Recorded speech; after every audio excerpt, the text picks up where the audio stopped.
안녕하세요. 세상 천지에 인복이 없어도 그렇게 없을까 싶은 게 제 인생이었습니다. 저는 어려서부터 아빠 없이 컸어요. 엄마부터 남들이 봤을 때 참 박복하다는 생각이 들 만큼 바람피는 남편에 아직 젖도 못된 딸아이에 돌아가시기 직전인 시어머니까지 무엇 하나라도 등골이 휠 만큼 힘들게 살아오셨죠. 그러다가 아빠는 결국 바람으로 시작해 바람으로 끝을 맺어 집을 나가버리셨고, 다행인지 불행인지 그 시기에 엄마의 시어머니인 저의 친할머니도 돌아가셨습니다. 그 이후로는 엄마 혼자 저를 홀로 키우시면서 힘든 시간을 보내셨어요. 사춘기 때는 제가 안 그래도 힘든 엄마의 마음을 더 힘들게 했고요. 한창 친구들과의 사이가 예민할 당시에 친구들 사이에서 바람 펴서 집 나간 아빠를 두었다며 입방아에 오르락 내리락 하는 것을 경험하면서 부모님에 대한 원망이 생겨나기 시작했어요. 게다가 친구들의 부모님처럼 회사에 다니면서 옷도 깔끔하고 예쁘게 입고 다니지 못하고 늘상 식당 일이나 도와주면서 음식 냄새가 풀풀 나는 엄마도 마음에 들지 않았거든요. 이 모든 것은 반항심으로 돌아와 중학교 내내 학교 밖과 집 밖을 맴돌며 사고나 치며 돌아다녔죠. 엄마는 본인의 삶도 힘들었기 때문에 저를 케어할 만한 힘이 하나도 없었어요. 그래서 저는 더 엇나갔던 것 같아요.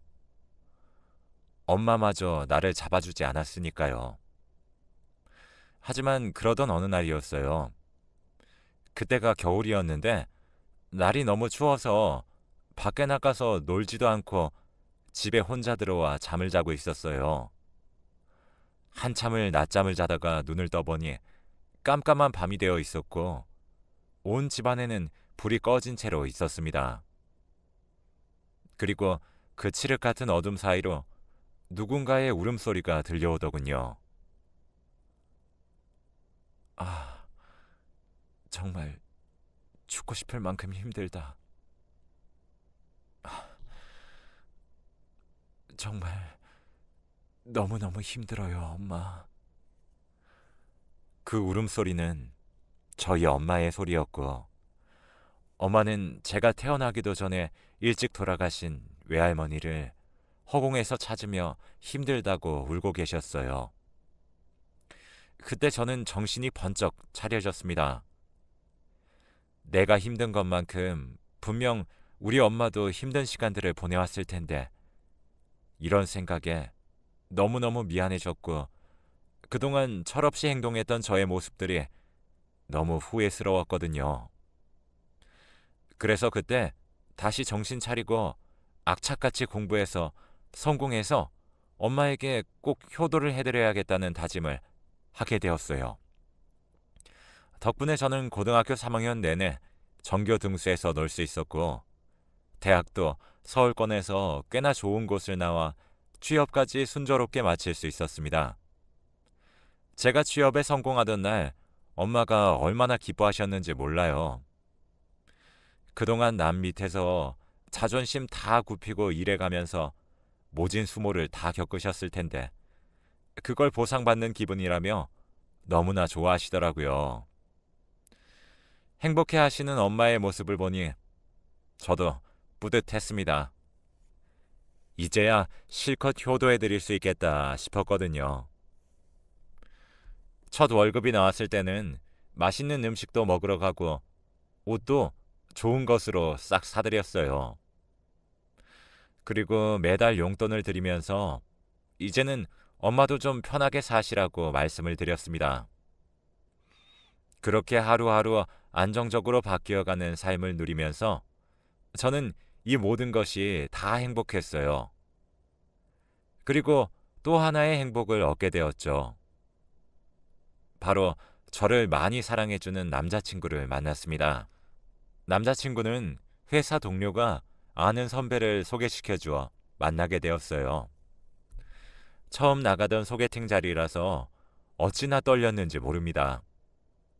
하지만 저희는 서로 둘 다 한눈에 결혼할 사람이라는 걸 느끼게 되었고, 그 후로 6개월 만에 결혼을 약속해 일사천리로 시까지 마쳤습니다.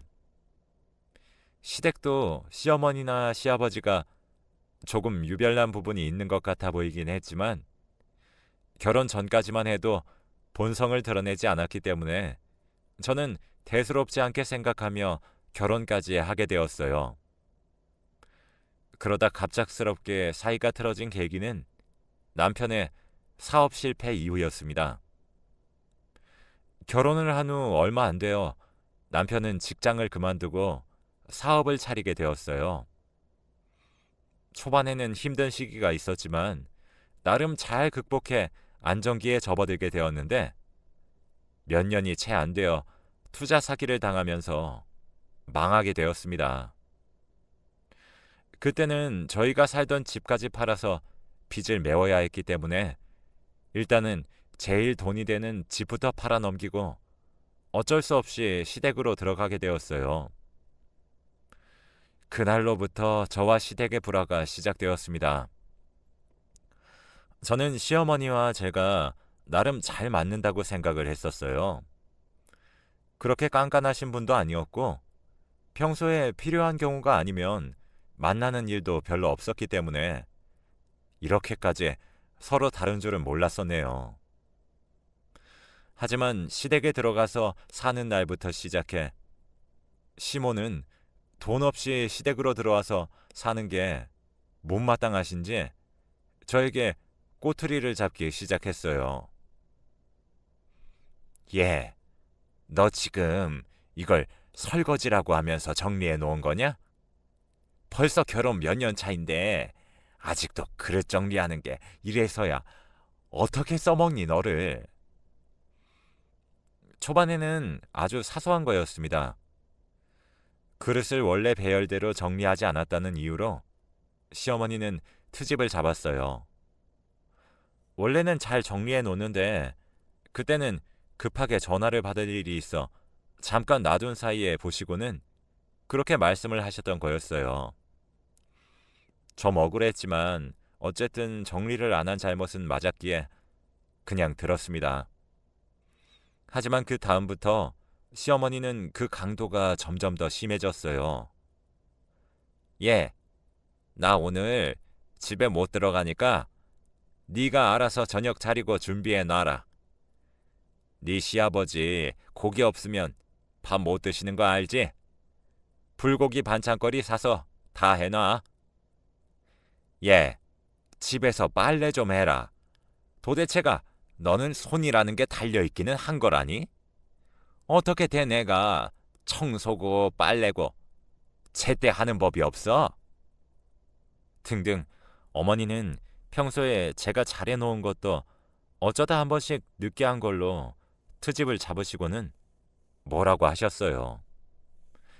그리고 점점 더 모든 집안일을 저에게 맡기셨고요. 저는 처음에는 어쨌든 며느리 된 도리로서 하긴 했습니다. 그런데 점점 정도가 심해지는 걸 느끼면서 반항을 하기 시작했어요. 남편에게 이야기를 해서 어머니를 말려보라고도 했고 저도 따졌습니다. 어머니, 저도 밖에서 일하고 와서 너무 힘들어요. 어머니도 좀 같이 도와주세요, 제발. 언제까지 이렇게 트집 잡으실 거예요? 하지만 제가 따질 때마다 시어머니는 저보다도 더 불같이 화를 내셨고, 자기 아들이 뭐라고 할 때는 저보고 요망한 것이 본인 아들 꼬드겨서 집안을 다 갈라놓는다며 억지를 부리셨어요. 그렇게 반복되는 상황에 저는 지쳐버려서 어머니가 뭐라고 하든 말든 어떻게든 빨리 돈 모아서 이 집을 나가자 하는 생각으로 미친 듯이 일만 했습니다. 그런데 불행은 왜 겹겹이 일어나는 걸까요? 저는 그 당시에 무조건 돈만 모아야겠다는 생각에 빠져 일에 집중해 저희 친정엄마와 자주 연락도 못하고 있었어요. 근데 갑자기 엄마에게서 하나의 문자가 왔습니다. 아직도 그 문자는 잊혀지지가 않네요. 현지야, 정신 차리고 잘 들어. 엄마, 위암이란다. 몸이 요즘 부쩍 안 좋고 속이 안 좋아서 병원 갔더니 의사가 그러네. 우리 현지, 엄마 걱정하지 말고 엄마는 이 세상에 너밖에 없는 거 알지? 미안하다. 이렇게 청천벽력 같은 문자가 날아왔습니다. 저는 그 자리에서 주저앉아 버릴 수밖에 없었어요. 세상에 단 하나뿐인 엄마를 잃어야 한다는 생각에 너무나 큰 상실감이 들었습니다.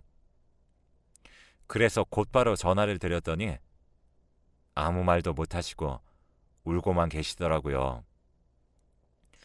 차마 당신 딸에게 육성으로는 말을 못하시겠는지 계속 울기만 하셨습니다.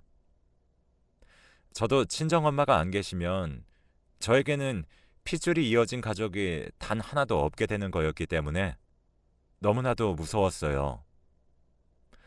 하지만 엄마의 건강은 어떻게 해결할 수 있는 상황이 아니었고 그저 병원에 머물면서 하루하루 약물을 통해 생명을 연장시켜보는 수밖에 없었습니다. 저는 그날로부터 시댁에도 이야기를 해놓고 일도 그만둔 뒤 엄마를 병원에 입원시키고는 매일매일 병문안을 갔어요. 예, 너는 어떻게 된 애가 니네 엄마 챙긴다고 시댁을 나 몰라라 할 수가 있어? 너 때문에 나나 네 시아버지나 네 남편까지 밥도 제대로 못 먹고 있는데 넌 어쩜 그렇게 네 엄마만 챙기니? 왜 이렇게 애가 이기적이야? 시어머니는 제가 일주일 내내 병원에만 가 있어서 식사를 제대로 못한다면서 성을 내셨어요. 그리고는 일주일에 딱 3번까지만 가라고 울음장을 내셨고요. 어머니, 저희 친정엄마가 죽을 상황에 놓여도 그렇게 말씀하실 거예요? 저희 엄마 평생을 저만 보고 사신 분이에요. 그런 엄마 제가 옆에서 돌아가실 때까지 지키겠다는데 왜 그걸 뭐라고 하시는 거예요? 저는 3번만 가라는 어머니의 말씀에 너무 화가 나서 따졌어요. 하지만 시어머니는 더 독한 말로 사람 마음을 무너뜨리더군요. 아니, 사람이 왜 그렇게 목숨줄이 길어? 산 사람 생각해서 그만 가야지. 아주 그냥 죽을 사람 가는 날까지 기다렸다가는 산 사람들까지 죽겠다. 하나밖에 없는 며느리라는 건 지 엄마만 챙긴다고 시부모는 쳐다도 안 보니 원. 도저히 저로서는 상식적으로 이해를 해보려고 해도 이해가 안 되는 못된 말들을 꺼내시는 시어머니를 보면서 큰 충격을 받았습니다. 어머니, 당장 사과하세요. 당장 방금 하신 말씀 취소하시라고요. 우리 엄마한테 막말한 거 토로 물으시라고요. 어머니가 그러고도 사람이세요? 사람이시냐고요. 어머머, 얘 좀 봐라. 아주 눈알풀알이면서 이야기하는 게 이제는 앞에 어른도 안 보이나 보구나. 내가 뭐 틀린 말 했니? 이 집에서 살게 해준 거 생각해서라도 뻘뻘 기어야 할 판에 지 어미 챙긴답시고 완전히 우리는 내팽개치고 있으면서 뭐가 그렇게 당당해? 그렇게 상식 밖의 이야기를 꺼내시는 시어머니한테 정말 크나큰 실망을 하고 말았습니다. 저는 그날로 아예 병원으로 들어가 시댁에는 거의 들어가지 않았어요. 시어머니도 이때는 거의 포기를 했었는지 남편을 통해서도 저를 찾는다는 소리가 별로 없더라고요.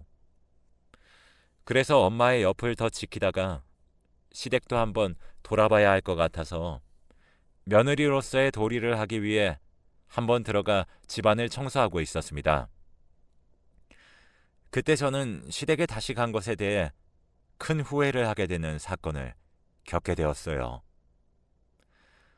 시아버지는 원래부터 좀 망나니처럼 살고 있다는 걸 알고 있었지만 정말 그 정도일 줄은 몰랐거든요. 평소 시아버지는 매일을 하루하루 술을 마시면서 집에 들어와 행패를 부렸습니다. 술만 마시면 완전히 미쳐서 집에 있는 그릇도 깨고 온 집안 사람들이 자고 있는데 소리를 고래고래 지르며 깨우기도 했죠. 저는 그게 정말 지긋지긋했습니다. 하지만 모든 걸 다 참고 살았어요. 그런데 한 번은 제가 집에 있는데 그날따라 술을 안 드시고 멀쩡한 상태로 집에 가만히 계시더라고요. 저는 속으로 저 양반이 웬일이냐 하면서 오늘은 잠잠하게 넘어가겠구나 했는데 저의 큰 오산이었어요. 아주 대놓고 미친 질문을 하는 시아버지를 보면서 또 한 번 화를 낼 수밖에 없었죠. 예, 며느라. 사돈 어른은 괜찮으시니? 아유, 빨리 나으셔야 될 텐데. 근데 이런 말 하기도 좀 그런데 어머님 보험금은 많이 들어놓으셨니? 혹시 어머님 잘못되시면 사망보험금은 다 상속받는 거 맞지? 마음은 아프지만 그래도 살 사람은 살아야지. 혹시 잘못되면 이 시댁에도 좀 보태거라. 이제는 우리가 너의 유일한 가족이니까. 내 말 틀린 말은 아니지? 이 집은 시어머니만 미친 게 아니라 시아버지도 개념 따위는 밥 말아먹은 집안이었어요. 아버님, 어머님에 이어서 진짜 너무하시네요. 어떻게 사람 목숨을 그렇게 쉽게 말하시는 거예요? 어떻게요? 저는 그날 정말 시댁을 완전히 뒤집어 엎으면서 시부와도 대판 싸웠네요. 그 모습을 보면서 나중에 외출 갔다가 들어온 시모와 일 끝나고 돌아온 남편이 보면서 말릴 정도였죠. 하지만 시모는 그 모습을 보면서 오히려 시부 편을 들고 저보고 막대 먹은 것이라며 엄청 화를 내셨어요. 그 후로는 저는 시댁이라면 시자도 듣고 싶지 않아 엄마가 계신 병원에서만 살았습니다. 시댁이 너무 끔찍했고 그럼에도 불구하고 집을 구해 나갈 수 없는 현실이 너무 힘들었어요. 그런 와중에 결국에 엄마는 돌아가셨습니다. 어찌저찌 장례식은 치렀지만 시댁 식구들은 마지막까지 쓰레기로 나오더군요. 슬픔에 잠겨있던 제게 전화를 해서는 조의금이라고 보낸다면서 제 통장으로 딱 5만 원을 보내더라고요. 당신 며느리의 어머님이 돌아가셨는데 전화로 5만 원요? 저는 너무 열이 받아서 다시 5만 원을 보내주고 이 집 며느리로 사는 건 그만해야겠다고 다짐을 했습니다. 아무리 어른이라지만 공경해야 되는 사람이 있고 무시해야 하는 사람들이 있잖아요. 시댁 부모들은 더 이상 저에게 어른들이 아니었습니다. 이 사람들에게는 배울 점이라고는 눈꼽만큼도 없었거든요. 그러다 저에게도 드디어 그동안 그들에게 당했던 수모를 속 시원히 갚아줄 수 있는 기회가 생기게 되었어요. 어느 날 새벽 집에서 자고 있는데 어머니가 소리를 치면서 안방에서 뛰어나왔습니다. 아이고, 이게 무슨 일이래니? 아들아, 네 아버지 쓰러져서 지금 병원에 있댄다. 이게 무슨 일이야, 글쎄? 그 소리를 들은 저희는 그날 밤 급하게 병원으로 달려갔고 아버님은 술에 완전히 취해 인도를 걸으시다가 도로 쪽으로 발을 헛디뎌 넘어지면서 뒤통수를 인도의 턱에 심하게 받으신 듯 했습니다. 몸을 가누지 못하는 상태에서 머리를 세게 부딪혔기 때문에 그 자리에서 이미 머리에서부터 출혈이 심하게 나 있는 상황이었죠. 급하게 조치를 취해서 생명은 붙잡아 놨지만 앞으로 어떻게 될지 경과를 지켜봐야만 했어요. 그때 당시까지도 온갖 히스테리를 부려대는 시부모에 대한 감정에 완전히 나빠져 있던 저는 정말 그러면 안 되지만 속으로 좀 잘 됐다 싶었습니다. 무서운 생각이긴 하지만 우리 엄마에게 잘못한 것에 대해 벌 받은 거라는 생각까지 들더라고요. 시어머니는 그때부터 다시 이상한 요구를 하셨어요. 저보고 당장 일을 그만두고 시아버지 병간호를 하라고 하셨어요. 아니, 나는 늙어서 힘도 없으니까 젊은 네가 네 시애비 좀 돌봐라. 네 엄마 간호해 봐서 잘 할 거 아니야. 설마 네 엄마는 챙기면서 네 시아버지는 내팽겨치는 거 아니지? 어머니, 제가 왜요? 우리 엄마는 돌봐줄 사람이 아무도 없었지만 시아버지는 어머니 남편이잖아요. 그럼 어머니가 챙기셔야죠. 저는 어머니 아들 챙기는 것도 바쁘고 힘든 사람이에요. 갑작스럽게 할 말 다 하는 저를 보면서 시어머니는 깜짝 놀라는 눈치였습니다. 하지만 그대로 물러설 뿐이 아니었죠. 이 요망한 것이. 야야, 너는 네 엄마 챙기면서 우리 아들한테 얼마나 소홀했는데. 그건 남편도 다 이해를 한 상황이었어요. 그리고 어머니가 저한테 엄마만 챙긴다고 뭐라고 하시기 전까지는 저 병원 다니면서도 집안일 열심히 하면서 청소에 밥에 단 한 번도 소홀히 한 적 없어요. 근데 이번엔 우리 엄마 사망보험금까지 노린 시아버지 병간호를 하라고요? 절대 못해요. 당당하게 맞서는 저의 모습에 시모는 흠칫했습니다. 그리고 아들까지도 나서서 어머니를 말리는 통에 시어머니는 결국 본인이 시아버지를 돌볼 수밖에 없었어요. 근데 솔직히 시어머니는 시아버지를 정성껏 돌보지도 않았습니다. 병원에서도 보호자를 찾을 정도로 저희 시어머니는 시부 병원에 좀채 가지를 않으셨거든요. 어머니는 그래도 긴 세월을 같이 산 아버님이 걱정되지도 않는지 정말 병원에 머무는 시간이 적더라고요. 애정도 사랑도 의리도 없는 모습을 보면서 참 이해할 수 없는 종족이라 생각하며 보냈어요. 시아버지는 남편만 주말에 한 번씩 찾아가서 돌아보고 오는 정도였습니다. 하루는 제가 보다가 안 되겠어서 어머니에게 말했어요.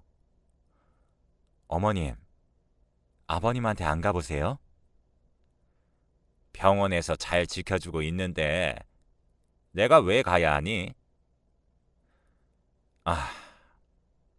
정말 황당하고도 어이없기 짝이 없는 소리를 하는 걸 보면서 저도 한마디 더 했습니다. 참. 어머니도 참 어머님답네요. 그런데도 아버님은 저렇게 명줄 길게 오래도 사시는 걸 보면 두 분 다 대단하신 분들인가 봐요. 참 존경스럽네요. 뭐야? 너 지금 나 비꼬는 거냐? 어? 저의 도발에 어머니는 노발대발하면서 마구 화를 내셨어요. 하지만 그냥 물러설 저도 아니었죠. 어쩜 그렇게 인정들이 없으신 건지 제가 참 놀라웠어요. 이제야 이해가 되네요. 우리 엄마 아플 때도 그렇게 모진 말로 사람 속 뒤집어 놓으시더니 어머니는 애초에 가족들한테 애정이 눈꼽만큼도 없으신 분이었네요. 아니 이게 이 고얀 것이 속이 다 시원했어요. 그 뒤로 저는 두 분을 신경 쓰지 않으면서 살았습니다. 갑자기 잔뜩 흥분된 목소리로 남편이 어머니를 부르며 다급하게 들어왔습니다. 엄마, 잠깐 나와보세요. 얼른요. 아, 참. 왜? 큰아버지한테 아버지 병원비 명목으로 돈 빌리셨어요? 뭐? 아, 아니, 갑자기 그건 왜 묻냐? 돈 빌리셨냐고요? 묻는 말에 먼저 대답부터 해주세요. 그래, 빌렸어. 내가 좀 쓸 데가 있어서 빌렸다. 왜? 어디에 쓰셨는데요? 적은 돈도 아니고 보험도 아버지 앞으로 다 들어놓으셨네요. 그 돈을 어디다가 쓰시려고 빌리셨어요?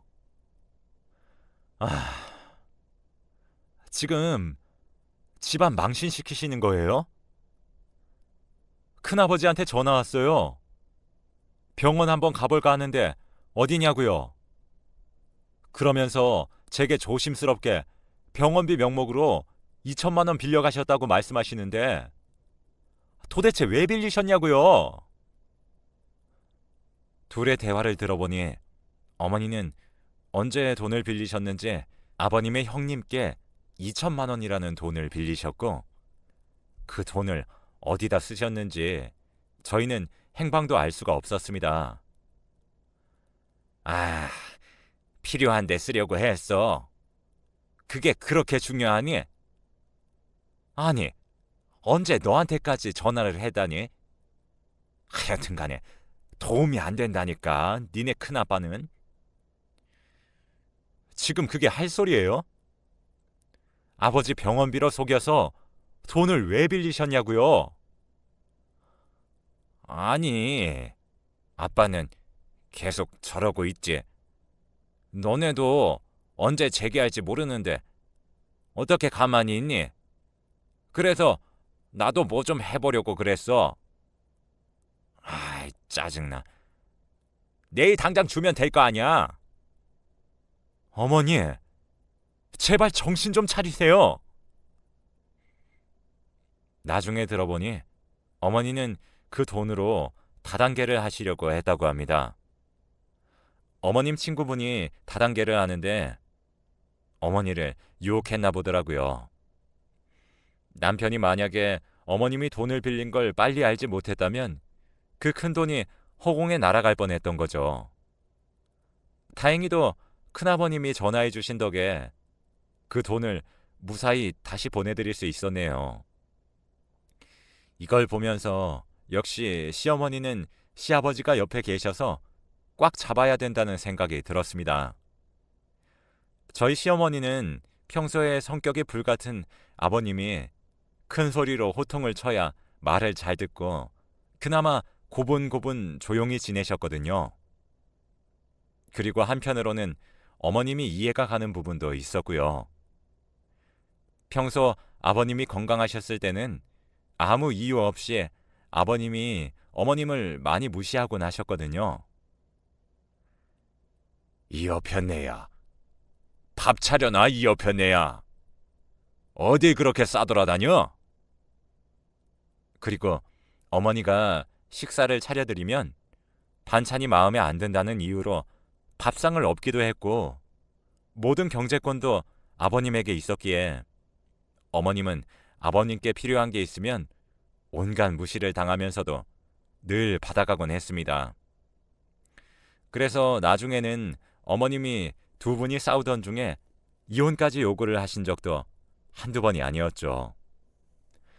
그러다가 아버님은 그 얘기를 듣고 또 흥분하셔서는 그릇을 몇 개 한참 깨고 난리를 피우는 통에 시어머님이 피신한 적도 한두 번이 아니었습니다. 그렇기 때문에 어머님은 평소에 하도 쌓인 게 많아서인지 병문안도 잘 안 가셨을 거예요. 한 번은 저한테 와서 야야, 네 시아버지 날 그렇게 평소에 무시하더니만 아주 아무 말 없이 누워만 있으니까 내가 살겠다 살겠어.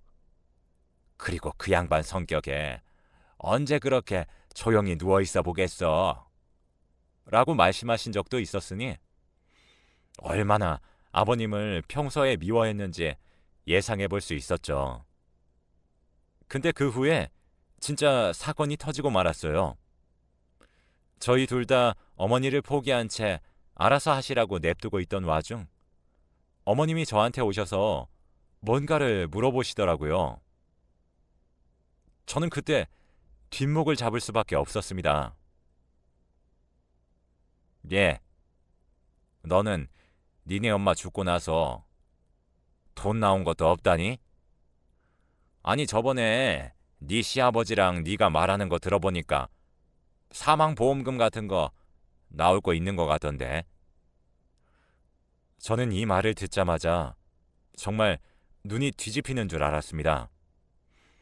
아니 어떻게 대놓고 이런 걸 물어볼 수 있는 건지 두 분의 뇌가 정말 궁금해질 정도였어요. 그리고 저는 그 자리에서 화를 주체할 수 없어 마구 열을 토해냈습니다. 어머니, 진짜 가지가지 하시네요. 어떻게 그걸 또 물어보실 수가 있으세요? 없어요. 죽었다 깨어나도 없다고요. 이게 진짜 없으면 없는 거지. 뭘 또 그렇게까지 화를 내고 그래? 아니, 니네 엄마는 어떻게 죽어서도 너한테 도움 하나 안 된다니? 어? 생전에 그렇게 고생을 시켰으면 끝에라도 좀 뭐라도 해야 할 것 아냐. 너무나 어이없는 소리에 저는 경악을 하고 말았습니다. 하지만 어머니는 거기에서 그치지 않더군요. 이번에 니네 시아버지 사망보험금이나 기다려야겠다. 아휴, 그 인간한테서 돈 나오면 나도 이제 떵떵거리며 살아야지. 이런 막말을 하시는 겁니다. 철저하게 자기중심적으로 생각하는 시어머니를 보면서 저는 더 이상 상종하고 싶지도 않았어요. 그래서 그 길로 퇴근 후 집으로 돌아온 남편에게 저는 이야기를 했어요. 여보, 나 더 이상은 어머니랑 못 살겠어. 우리 엄마 사망보험금 노리는 것도 모자라서 이제는 아버님 돌아가시고 나면 나올 것까지 벌써부터 생각하고 계신다고. 어떻게 사람이 그래? 나는 더 이상은 어머니랑은 같이 못 있겠으니까 당신이 선택해. 나랑 있을 건지 어머니랑 계속 같이 살 건지. 저의 이야기를 들은 남편도 흥분을 감추지 못하더니 그 자리에서 어머니 방으로 찾아가 이 집을 나가겠다고 엄포를 놓아버렸습니다. 어머니, 해도 너무하시네요. 쪽팔린 줄 아세요? 그깟 돈이 사람 목숨보다 소중해요? 왜 남의 목숨값을 어머니가 그토록 바라시는 건데요? 저는 어머니가 이렇게 막 나가실 줄은 몰랐습니다. 저도 지친다고요. 언제까지 어머니 이해해줘야 되고 아들이란 이유로 감싸줘야 되냐고요. 이제는 저도 도저히 못 참겠습니다. 어머니, 그 성격 이제는 도저히 못 맞춰드릴 것 같으니까 저희 집 나가겠습니다. 그렇게 알고 계세요. 무슨 큰일 아니면 찾지도 마시고요. 라고 폭탄 선언을 해버렸어요. 그러자 시어머니는 그날은 니들 알아서 해라. 내가 뭐 눈 하나 깜짝할 것 같니?